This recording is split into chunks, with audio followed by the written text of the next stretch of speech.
They say she did it, but her desperate mommy screams tell a different story. Who to believe? Welcome to Whispered Truth, where touching stories come alive. Let's jump into today's story.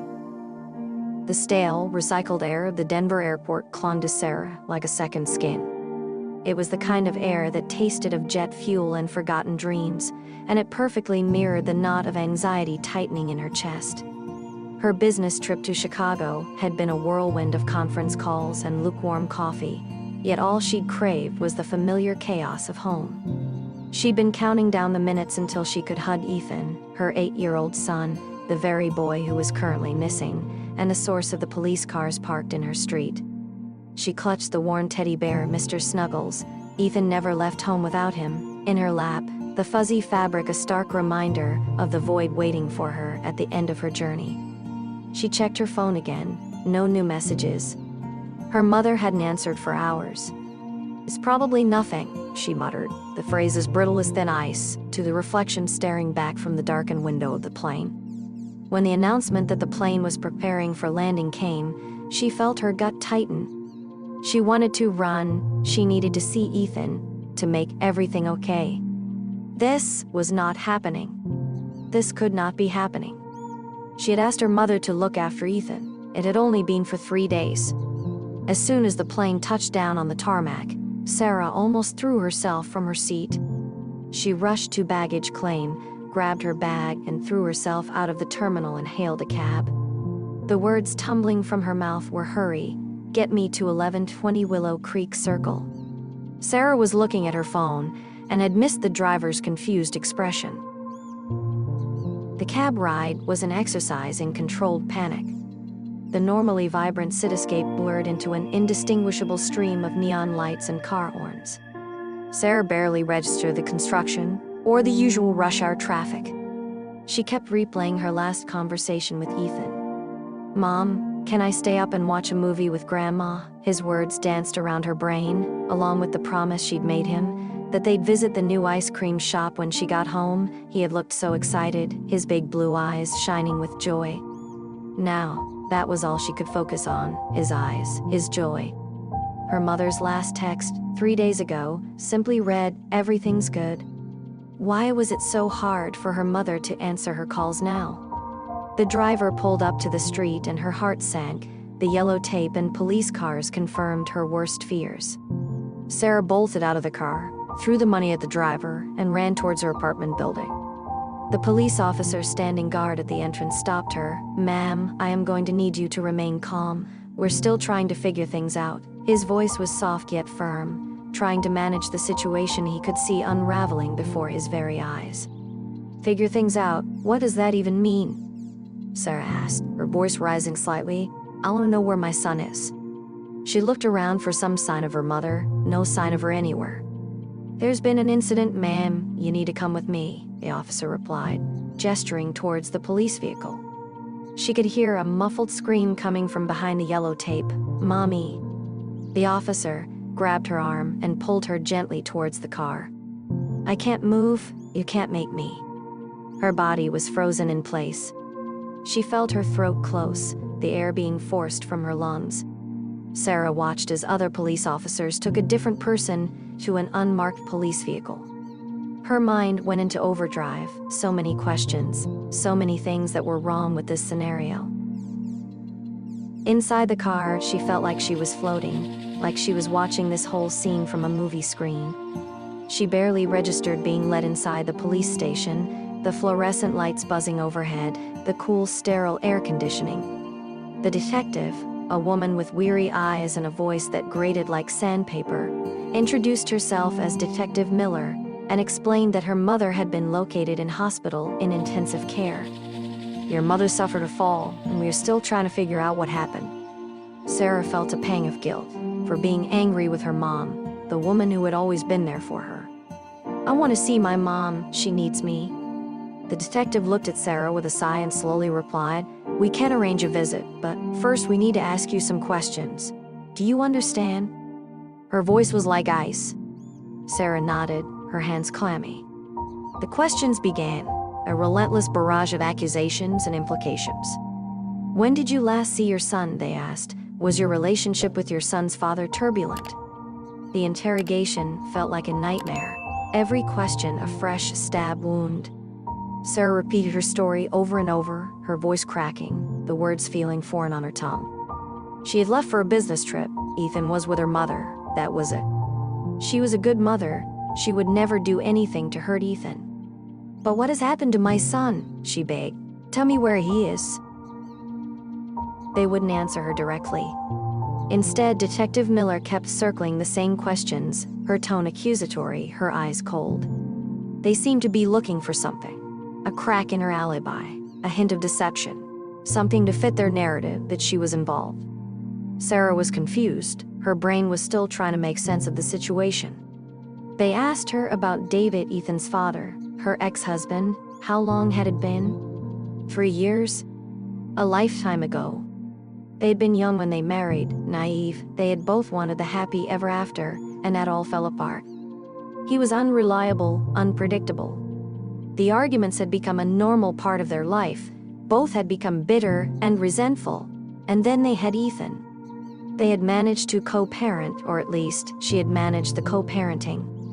David is not involved, she said, her voice unwavering. He hasn't seen Ethan in months. He's not even in this state. He moved to California. She knew that was the case as she had seen it on his Instagram. The truth felt like a flimsy shield against the weight of their suspicion. She felt her anger rising. How could they even think that she could be involved in whatever had happened to Ethan? This was a mistake. They would realize that soon, and then she could go and see Ethan. The detective's eyes narrowed. We'll need to verify that, Miss Davies. And until then, you're going to remain here. Sarah felt like she had been punched in the stomach. Her breathing became shallow, her pulse raced in her ears. They could not do this. This was not real life. She sat in the interrogation room for what felt like hours, the silence broken only by the hum of the fluorescent lights. Her thoughts swirled like a storm, a chaotic mix of fear, confusion, and an overwhelming sense of helplessness. The detective's words echoed in her mind. You're going to remain here. She thought of Ethan, his bright smile, the way he would always say, I love you, Mommy. The thought of him being alone, scared, made the walls close in around her.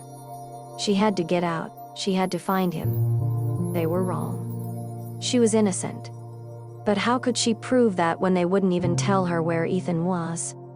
A wave of nausea washed over her. She needed air. She could feel her chest tightening again. She knew that she was close to breaking point. Her body was beginning to tremor. She squeezed her eyes shut and took a deep breath. I will not break, she repeated over and over in her head. When the door finally opened, it wasn't the detective who entered, but a uniformed officer. Miss Davies, you're being placed under arrest for the suspected murder of your son, Ethan Davies. The words hung in the air, heavy and final, sending a chill down her spine. Sarah stared at him, her mind blank, the reality of the situation finally crashing down on. The cold steel of the handcuffs bit into Sarah's wrists, the metallic click echoing the finality of the accusation. Murder. The word was a monstrous thing, a dark stain that had suddenly, inexplicably, become attached to her name. She was led through the sterile corridors of the police station, each step a heavy, leaden weight. The fluorescent lights seemed to mock her, casting long, distorted shadows that danced around her. She was now a suspect, a monster in their eyes. Her head was a whirlwind of disbelief and fear. How could they possibly think she had hurt Ethan? He was her world, the very air she breathed. They had to be wrong. This was some sort of sick mistake, a bad dream from which she desperately needed to wake up. As she was being led to the holding cell, she caught sight of her reflection in the polished glass of a closed office door. The woman staring back was a stranger, her eyes wide with terror, her face pale and drawn. She looked broken, not like her usual self. Even her hair seemed to be standing on end. This was not happening. The holding cell was a small concrete box, the air thick with the smell of disinfectant and despair. Sarah slumped onto the narrow cot, the rough blanket feeling like sandpaper against her skin. She closed her eyes, trying to block out the reality of her situation, trying to conjure up the image of Ethan laughing, his face full of mischief, that image she loved so much. But instead, all she could see were the cold, accusing eyes of Detective Miller, the officer's grim face as he had announced her arrest, the yellow police tape at her home.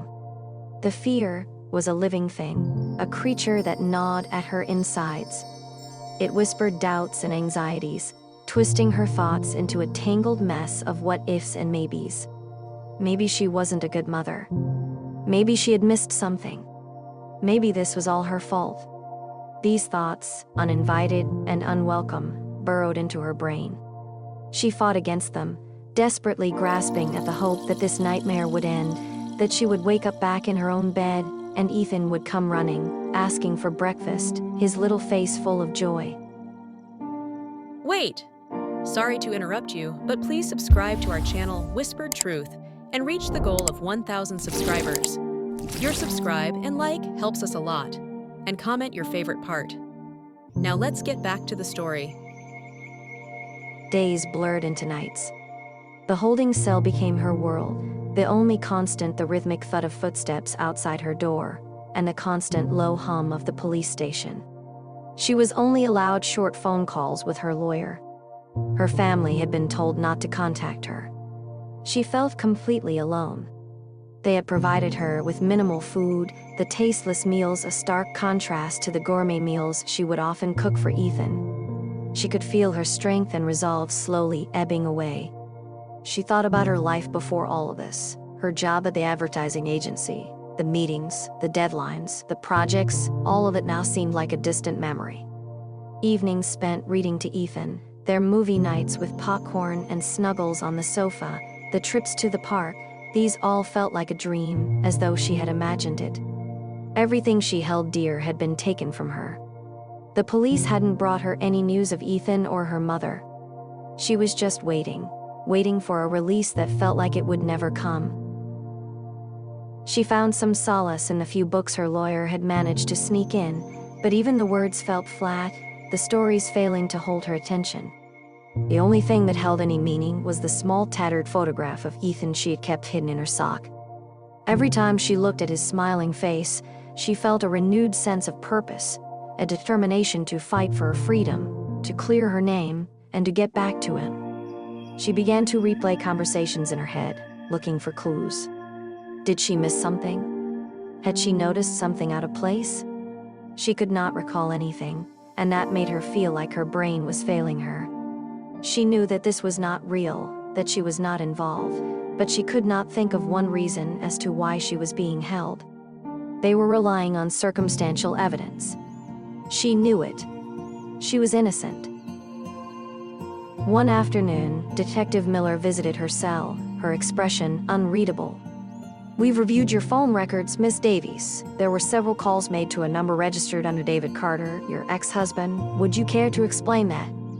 Sarah felt a coldness spread through her veins. David. She had called him, of course she had. She had tried to make him take more responsibility for Ethan. They had argued as always, she had been frustrated and angry. She had not spoken to him for a couple of weeks since their last phone call, where she had berated him for not keeping in touch with his own son. That was not an admission of guilt. She looked directly at the detective and stated, "Yes, I called him. I was angry. I was frustrated. He's his father, we argue. It's normal, but that's all there was. I haven't seen him in months." Detective Miller's eyebrows rose slightly. "And yet, we have witnesses who claim to have seen you arguing with him outside your building, days before your trip." Sarah's heart skipped a beat. That was not possible. She hadn't seen David at all before she left for Chicago. She racked her brain trying to think. She was sure, completely sure, that she hadn't seen him. This was a lie. The police were not looking for the truth. They were building a narrative, and she was the main suspect. Sarah took a deep breath, trying to keep her voice calm. "That's not true. I haven't seen David in months. These witnesses are mistaken." She tried to make eye contact with Detective Miller to show her that she was telling the truth. But the detective's face remained impassive. We also found traces of David's DNA in your apartment, a hair sample and a fingerprint on Ethan's iPad. She continued. Sarah felt her blood run cold. This could not be happening. David was not involved, she knew it. Yet, the evidence seemed to be mounting against her. She looked at the detective with wide, disbelieving eyes. But how? Her voice trembled. He was never in my apartment. The detective smirked slightly. It was all a game. They were enjoying this. Miss Davies, the evidence speaks for itself. It's becoming increasingly clear that you weren't as forthcoming as you could have been. Sarah felt her heart sink further. How could she defend herself against lies and fabricated evidence? She felt completely helpless. This was not fair. She had to fight. She had to find a way out. But the weight of the accusation felt like a leaden cloak, suffocating her, dragging her down into a pit of despair.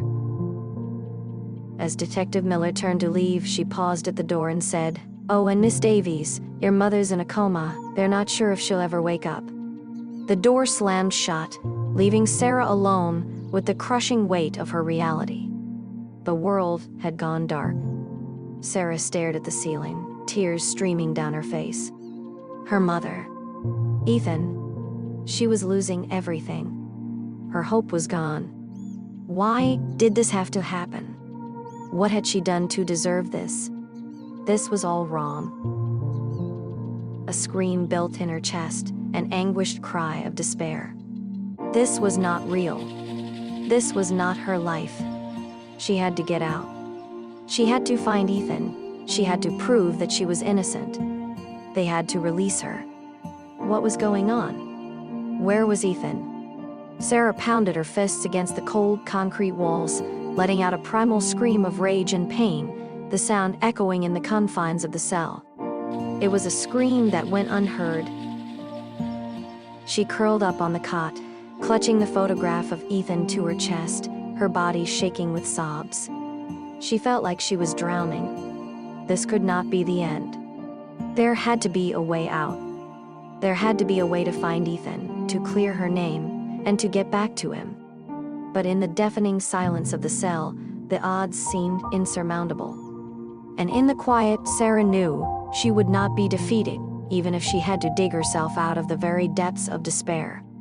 She was his mother, and she would not give up. She looked at his picture again, and a burning determination started in her gut. The sterile white walls of the jail cell had become Sarah's canvas, a blank slate upon which she etched the contours of her plan. Sleep was a luxury she couldn't afford. Every moment was a precious commodity to be used in the pursuit of freedom and her son's safety.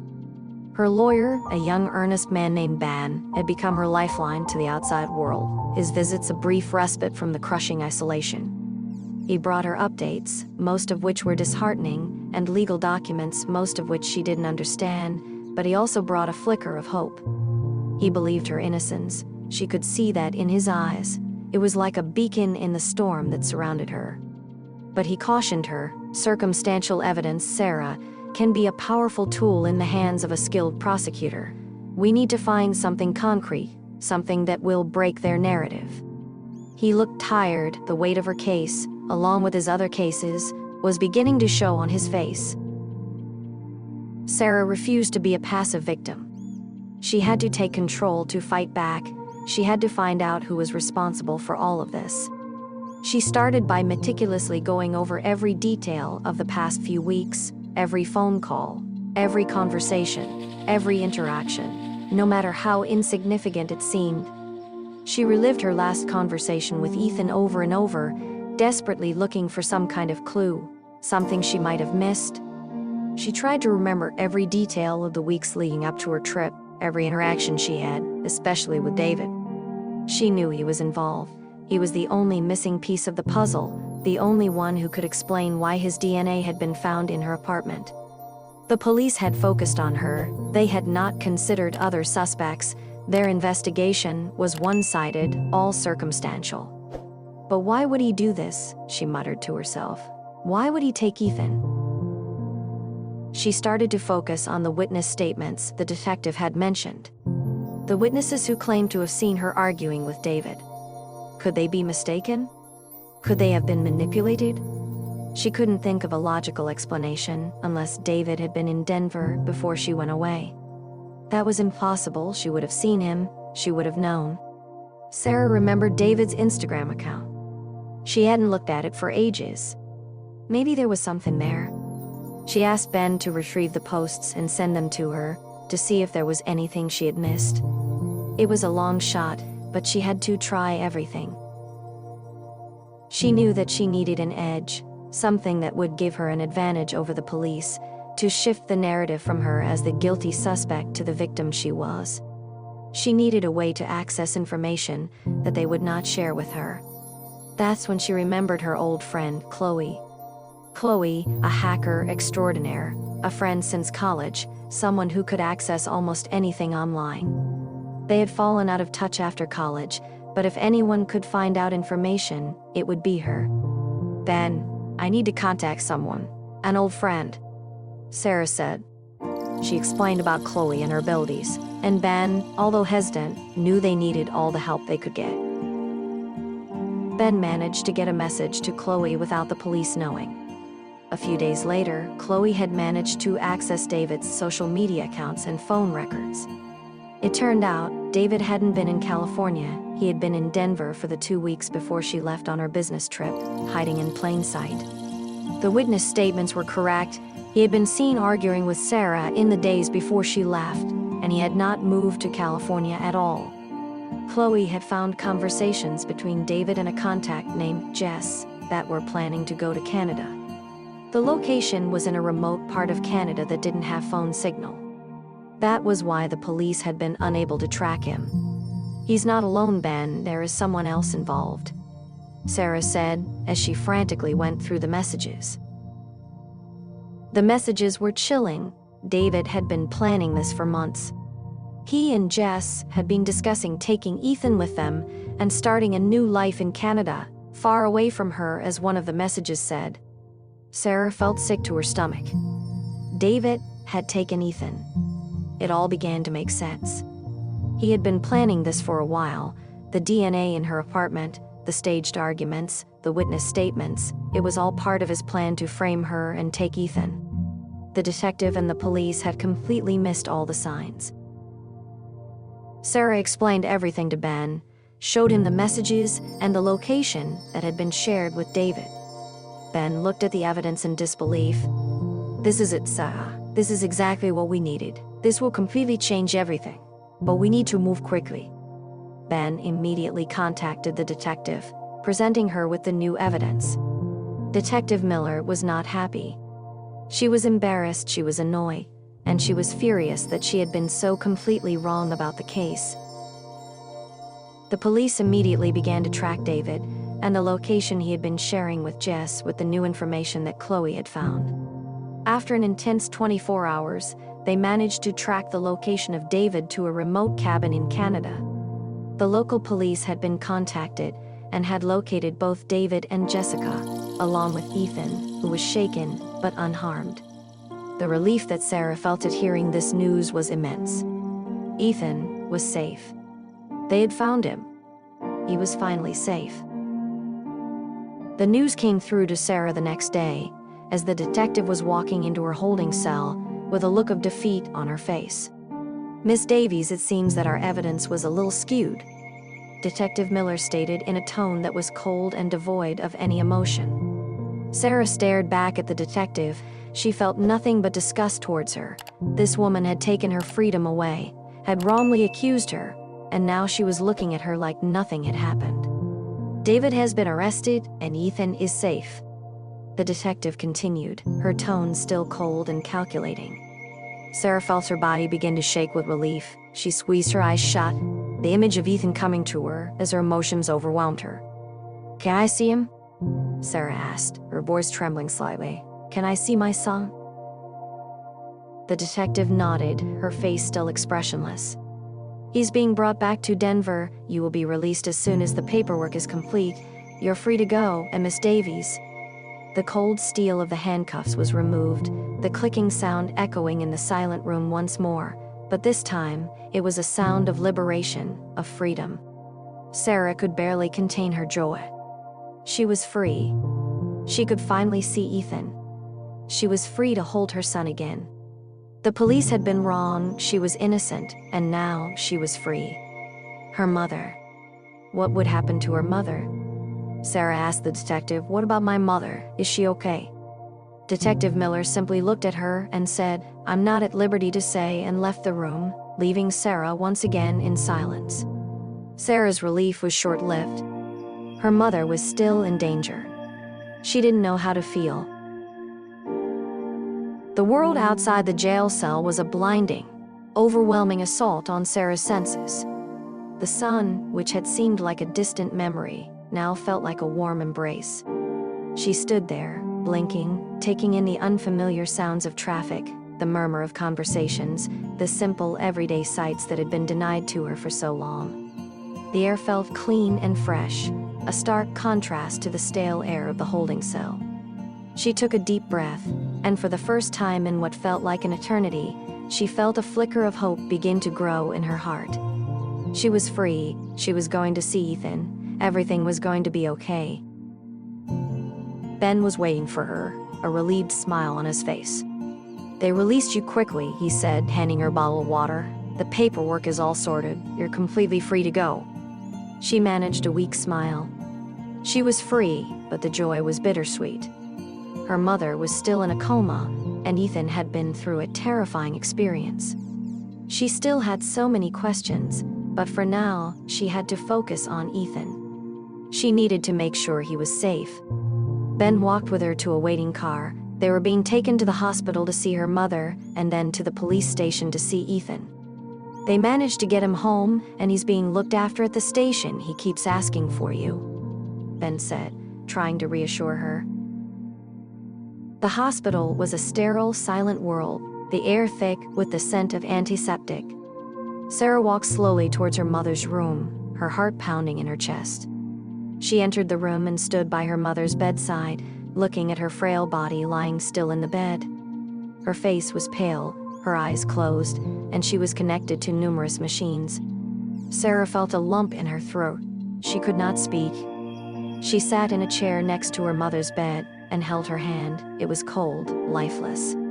She gently stroked her mother's hand, whispering, "Mom, I'm here. We got him back. Ethan is safe."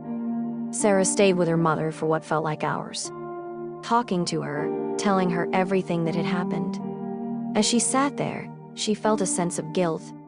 She had been so angry at her mom when she was being interrogated by the police, but her mom was now suffering. She had suffered a fall while Ethan had been taken, and she had nearly died. Sarah felt like the world was against her. Leaving the hospital was like walking into a new world. The light was brighter, the sounds clearer. The drive to the police station felt like an eternity, each second a battle between anticipation and apprehension. When they arrived, she was directed to a waiting room. She walked inside, and her eyes immediately fell on Ethan. He was sitting on a sofa, playing with a toy car. As soon as he saw her, his face lit up. He jumped off the sofa and ran towards her. "Mommy!" he cried, flinging his arms around her. Sarah dropped to her knees, hugging him tight, tears streaming down her face. She was finally reunited with her son. His little body felt so fragile in her arms. She held him tight, never wanting to let him go again. She kissed his head, his face, his hands, and looked at him, his big blue eyes staring back at her. They spent the next few hours in the small waiting room, talking and playing, trying to reconnect after what felt like a lifetime apart. He told her about the cabin, about David and Jessica, how they were mean and scary, and how he had wanted to come home to his mom. Sarah listened, her heart breaking with each word, with each moment of his fear that he shared. She hugged him tightly, kissing his head, telling him over and over that everything was okay, he was home, and she was never going to leave him again. She promised him that they were going to be safe, that he was never going to be alone again. She began to realize that she was not alone. She had to be strong for him. Later that evening, they arrived at a new apartment, a fresh start, a place where they could begin to heal. The old apartment was too tainted. It held too many bad memories. They had been provided with a temporary place to stay, a safe haven, as they began to rebuild their lives. As she looked around the new apartment, she felt a sense of calm. Everything was clean and fresh. Sarah watched Ethan as he explored his new bedroom, touching everything, his little face full of excitement and wonder. He seemed to be recovering from his trauma quickly, his resilience surprising her. They ordered pizza, snuggled up on the sofa, watching a movie, just like they used to. She felt a sense of normality beginning to return. It was a simple evening, but one that she cherished, one that she needed. Over the next few weeks, Sarah focused on Ethan. They spent their days visiting parks, going to the ice cream shop she had promised him, playing games, trying to create a sense of stability and security for him. She enrolled him in a new school, trying to find the best fit for him. She worked from home, trying to balance her work and being a mother, just as she had done before. But things were different now. The trauma of the past few weeks was always present, a dull ache that refused to go away. She struggled to sleep, the nightmares were always present, visions of the police, of her cell, of David, of Ethan. The sound of sirens always brought back a wave of panic. Her breathing would become shallow and her heart would race. She would hold Ethan tightly, whispering that everything was okay.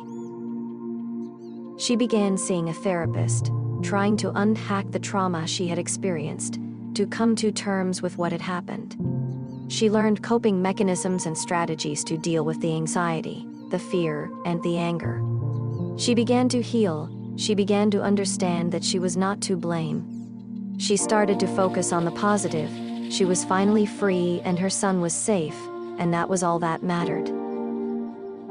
One evening, as Sarah was putting Ethan to bed, he looked at her with his big blue eyes and asked, "Mommy, are you going to be okay? Will they take you away again?" Sarah felt her heart break. She held him close and said, "No, baby, they will never take me away from you again. We are safe now. We are together. I promise you, everything is going to be okay." He hugged her tightly and whispered, "I love you, Mommy," and with that, he fell asleep. Sarah sat on his bed, watching his peaceful face. She knew that they had a long way to go, but they would get there together. They would heal, they would move forward, they would rebuild their lives. They were survivors, and they would not be broken. The small flickers of hope had now become burning flames of desire for the future. The days began to lengthen, the harsh winter slowly giving way to the promise of spring. The new apartment, once a temporary space, had started to feel like home. Sarah had managed to find a new routine, a rhythm to her days that brought a sense of calm. The therapy sessions had helped, and she was learning to navigate the anxiety and fear that still lingered. She had taken up running in the mornings, the rhythmic pounding of her feet on the pavement, a cathartic release, a way to quiet the chaos in her mind. She was reclaiming her life, one step at a time. Ethan was thriving in his new school, making new friends, his laughter filling the apartment, a constant reminder of the joy that she had fought so hard to protect. She had finally managed to go back to work full-time, her team at the advertising agency welcoming her with open arms. She was grateful, but felt different, stronger, wiser. The legal proceedings against David and Jessica were progressing slowly, the gears of justice grinding at their own pace. Sarah had testified, recounting her experience, her words filled with pain and anger, but also with strength and determination. She had looked David directly in the eyes. He had not been able to meet her gaze. He was a broken man, a shell of the person she once knew. Jessica had been defiant, her eyes cold and devoid of any remorse.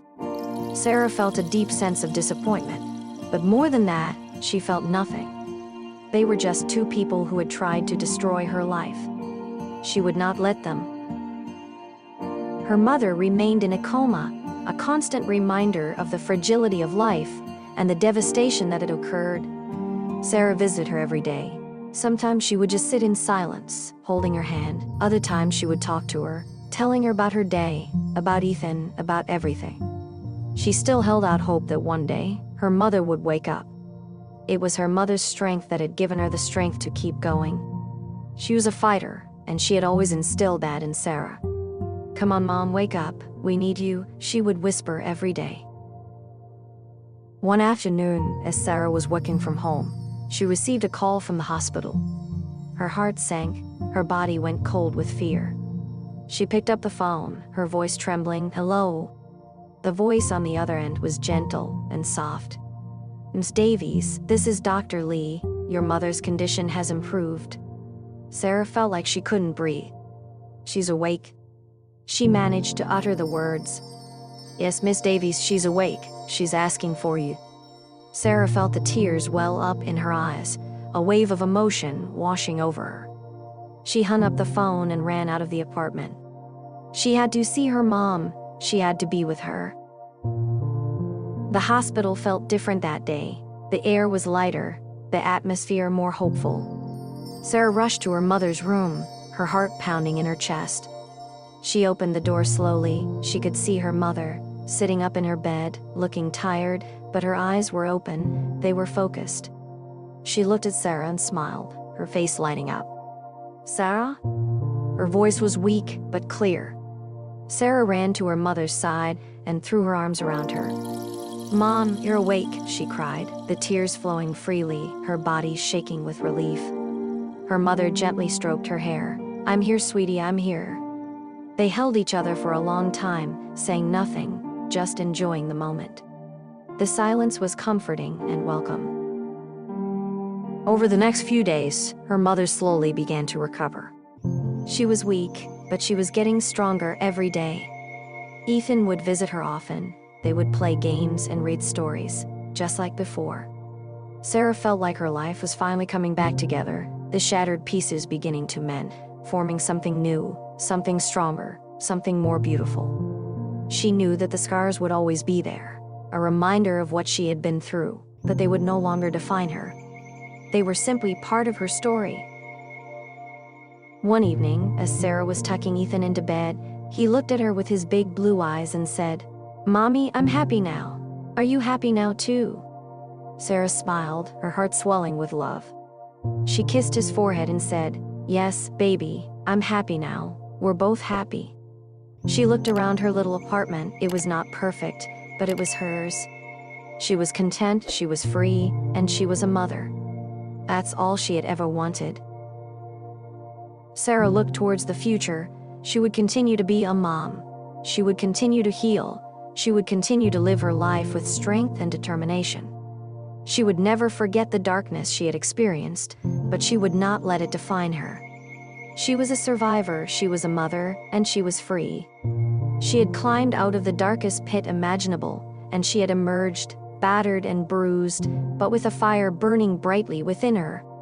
She had found the strength, she had found her voice, and she had finally found peace. The horizon beckoned, promising new adventures, new joys, new beginnings. She looked out at the city lights. They were not so harsh anymore. They were inviting. They were her city. She smiled. It was a genuine smile, a smile that came from within. As she closed the curtains, she knew that despite all that had happened, she was exactly where she needed to be. She was home. She was safe. She was ready.